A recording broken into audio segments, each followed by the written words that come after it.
नमस्कार मित्रांनो चॅनल नवीन असाल तर सबस्क्राईब नक्की करा। मित्रांनो, शेतकऱ्यांसाठी एक महत्त्वाची बातमी आहे, महत्त्वाची अपडेट समोर आलेली आहे। नमो शेतकरी महासन्मान योजना ही जी योजना आहे या अंतर्गत शेतकऱ्यांना दरवर्षी 6,000 रुपये देण्यात येतात आणि हे जे 6,000 रुपये आहे ते 2-2 हजाराच्या हप्त्याने देण्यात येतात। 2-2 हजाराचे 3 हप्ते असे 6,000 रुपये शेतकऱ्यांच्या खात्यांमध्ये जमा करण्यात येतात। आता ही जी नमो शेतकरी महासन्मान योजना याचे 5 हप्ते आतापर्यंत जमा झाले होते, म्हणजे 5 हप्त्याचे 10,000 रुपये शेतकऱ्यांच्या खात्यांमध्ये जमा झाले होते। पण याचा जो 6वा हप्ता आहे त्याची सर्व शेतकरी वाट बघत होते, प्रतीक्षा करत होते। हा जो 6वा हप्ता आहे त्याचे 2,000 रुपये लवकरात लवकर खात्यांमध्ये जमा करण्यात यावे अशी सर्व शेतकऱ्यांची मागणी होती। आणि याच संदर्भात आता एक महत्त्वाची अपडेट आलेली आहे, महत्त्वाची बातमी समोर आलेली आहे।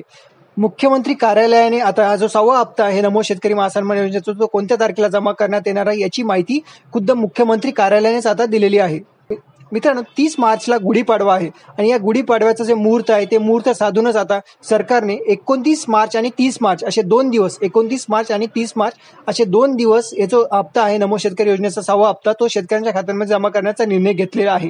जवळपास 93 लाख शेतकरी आहेत याच्यासाठी जे पात्र आहेत त्यांच्या खात्यांमध्ये हे 2,000 रुपये 29 मार्च शनिवार आणि रविवार 29 मार्च आणि 30 मार्च असे 2 दिवस हे शेतकऱ्यांच्या खात्यांमध्ये जमा करण्यात येणार आहे।